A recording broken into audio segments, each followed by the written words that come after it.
Olá, boa noite. O Senado agora está no ar. O presidente da CPI mista da Petrobras disse hoje que a comissão tem pressa em receber o conteúdo da delação premiada de Paulo Roberto Costa. O ex-diretor da estatal cumpre desde ontem prisão domiciliar depois de ter colaborado com as investigações sobre um esquema de desvio e lavagem de dinheiro da empresa. A decisão sobre liberar o depoimento cabe ao ministro Teori Zavascki, do Supremo Tribunal Federal, que homologou a delação premiada. Por telefone, o senador Vital do Rego disse que vai reforçar o pedido por meio de um ofício na segunda-feira. Eu entendo, e assim é o entendimento de todos os líderes que compõem a CPI, que tão logo a homologação exista, ele se torna um ato jurídico perfeito. E em sendo um ato jurídico perfeito, não cabe ao Supremo ou ao Ministério Público ficar atrasando informações, né, que podem ser fundamentais para a nossa investigação.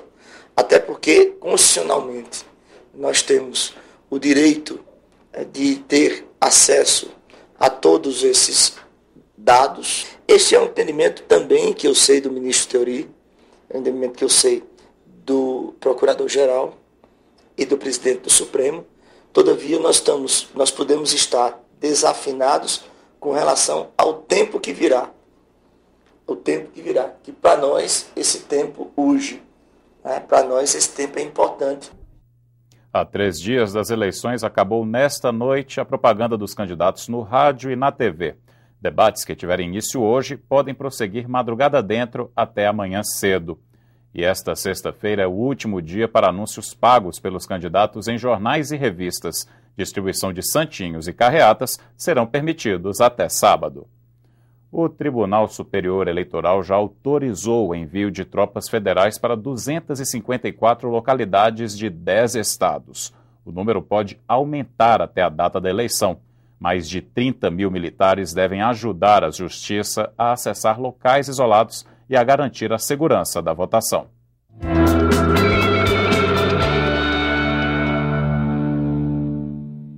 As tropas federais ajudam no transporte das urnas para localidades de difícil acesso e também em municípios onde o acirramento da disputa política pode comprometer a segurança do processo eleitoral. Nós já tivemos no passado situações de cartório eleitoral invadido, de incêndio no próprio cartório eleitoral. Nessas localidades onde já há um histórico de incidentes é que nós requisitamos ao Exército, à Marinha, à Aeronáutica, através do Ministério da Defesa, que se dirijam para garantir a tranquilidade no dia da eleição. É o juiz eleitoral do município que decide se o apoio das tropas federais é necessário.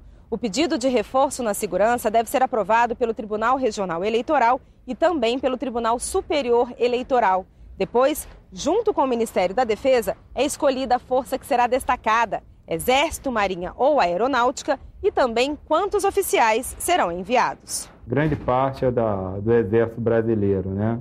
A Marinha e a Força Aérea vão contribuir no apoio logístico, sendo que a Marinha também participará para a garantia da lei da ordem no Complexo da Maré, né, no Rio de Janeiro. Cada grande unidade militar, né, comando de área, hoje já está com sua ligação com o TRE local, com o juiz eleitoral responsável pelaquela seção, por aquela zona eleitoral. A atuação das forças federais, das 3 armas, são sempre elogiadas pela própria população, que traz tranquilidade, e naquelas localidades onde o debate se torna mais violento, a presença inibe de forma total a possibilidade de um grupo ou outro tomarem posições mais radicais. Os pedidos de tropas podem ser feitos até domingo. Até agora, Piauí, Pará e Rio Grande do Norte são os estados em que mais localidades vão contar com o apoio das forças federais durante as eleições. Índios, negros, pessoas com deficiência, homossexuais. Houve avanços na sociedade brasileira para as minorias, mas as diferenças entre os grupos sociais ainda exigem políticas públicas específicas. Veja na segunda reportagem da nossa série Brasil 200. Ela retrata os desafios que o país precisa enfrentar para dar condições de igualdade a todos os seus habitantes.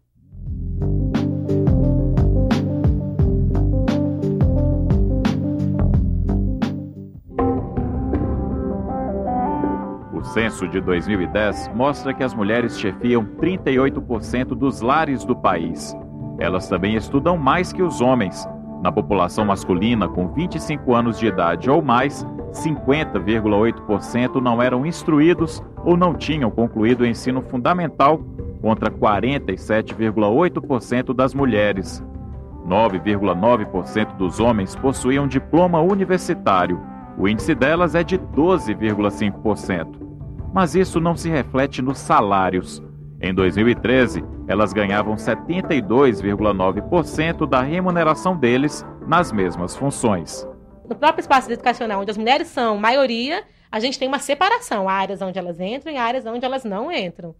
E isso vai impactar depois no mercado de trabalho, porque, em geral, essas áreas onde as mulheres entram são áreas menos valorizadas socialmente, em termos de remuneração. Então a gente tem um impacto aí que é forte. O aumento da autodeclaração revela que a autoestima dos negros brasileiros está maior. O percentual de pardos cresceu de 38,5% em 2000 para 43,1% no último censo. O índice de pessoas que se declaravam pretas subiu de 6,2% para 7,6% no mesmo período. Já o número de brasileiros que se reconheciam como brancos caiu. Eram 53,7% há 14 anos e hoje são 47,7%, minoria da população. Mas os baixos indicadores educacionais e de ocupação de negros no país mostram que ainda há muito a ser feito. Se a população branca ela tem uma taxa de desemprego de 5,1%, e na população negra é 6,9%. Se a gente for segregar ainda gênero e raça, as mulheres negras elas ficam praticamente, tirando os indicadores de escolaridade, sempre em último lugar. Márcia sente na pele o que é ser mulher e negra no Brasil. Pós-doutora em comunicação social e consultora de moda, a brasiliense aprendeu cedo a erguer a cabeça sobre o preconceito. Então eu acho que tem muita coisa ainda para fazer. E o primeiro passo é garantir educação para todas essas meninas negras que sabem o que querem, as pessoas sabem o que querem e querem ascensão social, querem ter bom professor, querem ter acesso a livros, querem ter acesso às novas tecnologias, querem ter acesso a uma vida de qualidade. O censo também revelou que 23,9% dos brasileiros declararam ter algum tipo de deficiência. Isso significa que mais de 45 milhões de pessoas vivem com algum tipo de limitação no dia a dia. A maior parte alegou problemas de visão. O resultado ajuda a direcionar as políticas públicas do Poder Executivo. Este reconhecimento é que vai abrindo portas para nós. Nós temos que levar essa necessidade para o poder público, para o poder político, para poder reconhecer em tudo isso. Então, hoje nós estamos em outro momento, mas muito defasados ainda. Precisamos muito caminhar nesse sentido. Já o movimento LGBT comemorou um fato inédito. Pela primeira vez, o IBGE catalogou o número de casais formados por pessoas do mesmo sexo. 58 mil pares se assumiram para o Instituto, 53,8% formados por mulheres. O reconhecimento pode pavimentar um caminho sem volta contra a homofobia, mas a cultura que discrimina gays ainda é forte no país. Você chega junto com sua namorada, de mãos dadas, chega um outro casal hétero ao mesmo tempo, prefere ceder a mesa para aquele casal hétero e o outro casal LGBT tem que ficar esperando, isso é um tipo de constrangimento. O LGBT ele é brasileiro como qualquer outro. Uma minoria em especial precisa de maior atenção, os índios. O IBGE catalogou 305 etnias indígenas, 200 delas em reservas que ocupam 12,5% do território nacional. Os mais de 817 mil brasileiros que se declararam índios têm menor acesso à saúde e à educação. 36,1% dos domicílios não têm banheiro e 23,3% das pessoas com 15 anos ou mais são analfabetas. A atenção né, do Estado com relação a várias questões, né, não estão contemplando da maneira que deveria ser a população indígena.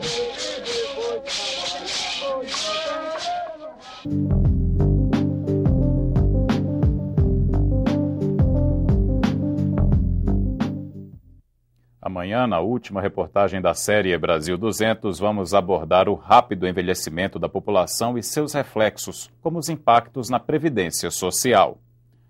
Maioria entre os eleitores, as mulheres representam menos de 1/3 dos candidatos. A falta de apoio dos partidos é a principal dificuldade apontada por elas para concorrer a cargos políticos. É o que constatou uma pesquisa divulgada hoje pelo Data Senado. 1.091 pessoas de todo o país foram ouvidas entre agosto e setembro. Os dados revelam que o eleitor brasileiro não faz restrição à participação feminina na política. Para 83% da população, o sexo do candidato não influencia o voto. 79% afirmam que já votaram em alguma mulher para cargo eletivo. Entre elas, 62% disseram ter disposição para se candidatar a cargo público, percentual semelhante entre os homens, 66%. Os principais motivos alegados pelas mulheres para não se candidatar são a falta de apoio dos partidos políticos, para 41%, e a dificuldade de concorrer com homens, para 19%. Segundo o coordenador da pesquisa, a população ainda desconhece iniciativas do Legislativo para promover a igualdade entre os sexos na política, como a proposta que aumenta a reserva de vagas para mulheres nas eleições proporcionais dos atuais 30% para 50%. Apesar disso, quando a gente informou a população sobre alguns projetos de lei que estão em tramitação, a gente obteve mais de 74% de aprovação para todos eles. Essa especialista em questões de gênero destaca que as mulheres têm alcançado bons níveis de escolaridade e são maioria da população.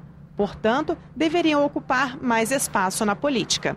O que a gente quer mostrar é que as mulheres estão dispostas a participar, que elas têm condições de participar e que elas precisam que o sistema político-partidário, que é excessivamente masculino, acredite nelas e que a sociedade cobre desse sistema a valorização do papel da mulher.